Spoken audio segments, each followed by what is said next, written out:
Hello everyone, आज है 7 मार्च और आज इस वीडियो में हम बात करेंगे बैंक ऑफ बड़ौदा के बारे में। देखिए 173 रुपीज़ का शेयर है बैंक ऑफ बड़ौदा का और इसने कुछ ऐसा किया है जिसने वाकई में पूरे बैंकिंग इंडस्ट्रीज में हाहाकार मचा के रखा हुआ है। कंपटीशन क्या होती है वो बैंक ऑफ बड़ौदा ने प्रूव करके दिखाया है। तो उसके बारे में आज इस वीडियो में हम बातचीत भी करेंगे, साथ साथ ये भी डिस्कस करेंगे कि जिस प्राइस पर बैंक ऑफ बड़ौदा का शेयर ट्रेड कर रहा है क्या ये प्राइस खरीदारी के लिए अट्रैक्टिव है भी कि नहीं। वीडियो को शुरू करें उससे पहले अगर आपने अभी तक चैनल को सब्सक्राइब नहीं किया है तो प्लीज़ अभी इसे सब्सक्राइब कर लीजिए, क्योंकि आगे भी बहुत सारे वीडियोज़ हैं जो आपको काफ़ी ज़्यादा हेल्प करेंगे। तो 173 रुपीज़ का शेयर है बैंक ऑफ बड़ौदा का और बैंक ऑफ बड़ौदा में एक महीने में 3% का जंप आया है। देखिए अदानी टूट रहा था तो इनकी भी हालत बहुत ज़्यादा खराब हो गई थी। ऊपर से इनके सीईओ ने स्टेटमेंट दिया था कि वो अदानी ग्रुप को और लोन देंगे, जिसका कहीं ना कहीं नेगेटिव इम्पैक्ट देखने को मिला। 154 तक गया, लेकिन वैसे ही एकदम से शार्प रिकवरी आई। और देखो मैं पहले कह रहा था कि जो सरकारी बैंक है ना, अब वो प्राइवेट की तरह भैया काम करेंगे। सरकारी बैंक अब प्राइवेट की तरह काम करेंगे। सरकारी बैंक अब प्राइवेट बैंक्स को बहुत बड़ी टक्कर देते हुए नजर आएंगे आपको, और ऐसा ही कुछ हो रहा है। बैंक ऑफ बड़ौदा ने भैया होम लोन का जो इंटरेस्ट रेट है वो 40 पॉइंट तक कम कर दिया है। बैंक ऑफ बड़ौदा का सबसे अगर आप होम लोन लेते हो तो सबसे सस्ता लोन आपको मिलेगा बैंक ऑफ बड़ौदा से। 8.5% का इंटरेस्ट रेट है ये, और ये बहुत बड़ी बात है। बहुत बड़ी बात है ये, कंपटीशन को ध्यान में रखते हुए ये किया गया है। और कहीं ना कहीं अब लोगों की जो पहली पसंद, देखो भैया अगर आप लोन लेते हो आपका सबसे पहला तो यही है कि आपको कम इंटरेस्ट पे लोन मिले, ठीक है। तो यहाँ पर बैंक ऑफ बड़ौदा ने अनाउंस किया कि जो होम लोन इंटरेस्ट रेट होगा वो 40 पॉइंट तक कम कर देंगे, 8.5% per annum. Moreover bank has lowered the interest rate on MSME loan which is now state at 8.40%। तो जो छोटे एमएसएमई जो लोन लेते हैं वो भी कम करके 8% 8.40% इन्होंने कर दिया है। और जो इफेक्टिव होगा वो 5 मार्च 2023 से होगा।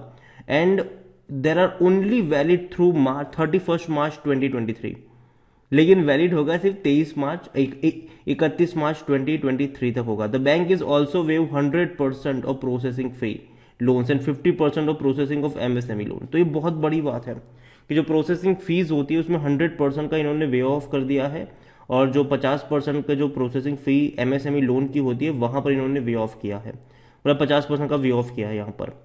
और BOB now become one of the leading public sector offering the cheapest credit score link interest rate of the home loans. और ये बहुत बड़ी बात है कि होम लोन काफी सस्ते दाम पर ये लोग दे रहे हैं अभी के वक्त में। और मुझे लगता है कि शायद इसको देखते हुए बाकी बैंक्स भी शायद ऐसा कुछ कर सकती है, और एक्चुअली में करना चाहिए, क्योंकि धीरे धीरे भैया इंटरेस्ट रेट बहुत बढ़ रहा है और अभी भी आरबीआई ये भी कह रहा है कि आगे और बढ़ेंगे। तो कहीं ना कहीं ये बहुत बड़ी बात है।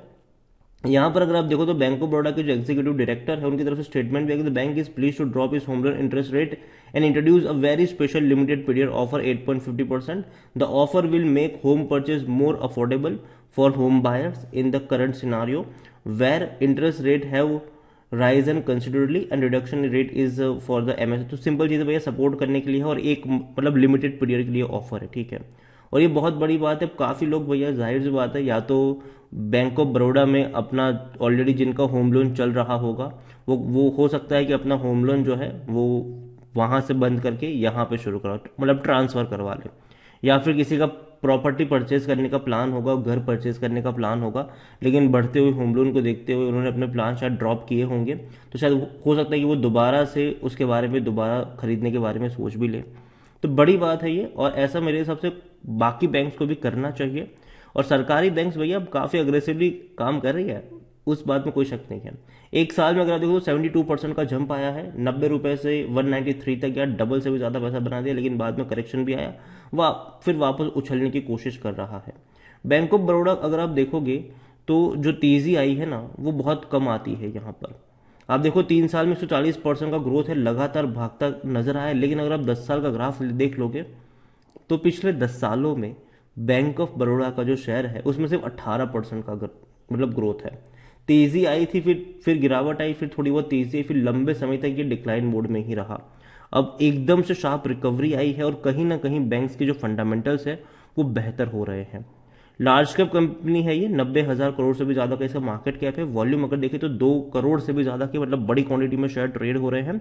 लास्ट क्वार्टर में अच्छे रिजल्ट्स आए थे इनके, दिसंबर में 3,850 करोड़ का प्रॉफिट था और 23,540 करोड़ का रेवेन्यू था। अब तक का सबसे हाईएस्ट रेवेन्यू है ये, और रेवेन्यू क्वार्टर ऑन क्वार्टर बहुत तेजी से बढ़ रहा है इनका।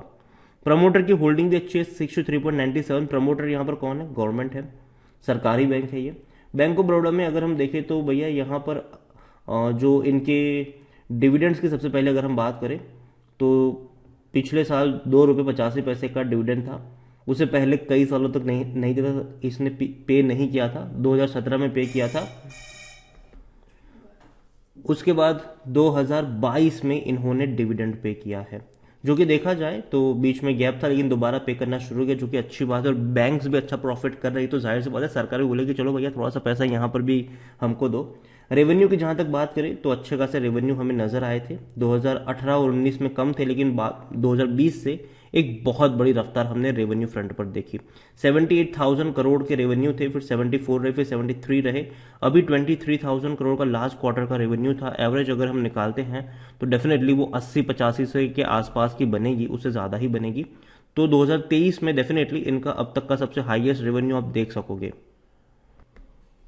बैंक ऑफ बड़ौदा की अगर हम बात करें तो इसका पी रेशियो है वो 11 का है। सेक्टर पी 21 के आसपास देखने को मिल रहा है, मतलब सस्ता जरूर है ये। 88% एनालिस्ट कहते हैं खरीदारी करो। जहां तक बात है शेयर होल्डिंग की, तो शेयर होल्डिंग में जो प्रमोटर के पास है वो 63.97% की होल्डिंग है। प्रमोटर यहाँ पर गवर्नमेंट है। म्यूचुअल फंड के पास 10.87% की होल्डिंग है, 7.08% डोमेस्टिक इंस्टीट्यूशन के पास है, और एफआईएस के पास 9.97% की होल्डिंग है। रिटेल और अदर्स की मिलाकर होल्डिंग 8.11% की बनती है, जिनमें से रिटेल इन्वेस्टर्स 6.25% की होल्डिंग लेकर बैठे हैं। देखिए बैंक ऑफ बड़ौदा अच्छा बैंक जरूर है, लेकिन मैं कह रहा हूं कि जिस प्राइस पे अभी ट्रेड कर रहा है थोड़ा सा महंगा जरूर है यहां पर, और इससे पहले भी इसी रेंज में आकर ये अटका जरूर था। तो कहीं ना कहीं एक रेजिस्टेंस यहां पर मुझे नजर आता है, लेकिन कहीं ना कहीं जो ऑफर आया है इनका कहीं ना कहीं इनको हेल्प करेगा जरूर शॉर्ट टर्म के लिए, और उसके बाद थोड़ा बहुत प्रॉफिट बुकिंग आप यहाँ पर एक्सपेक्ट कर सकते हो।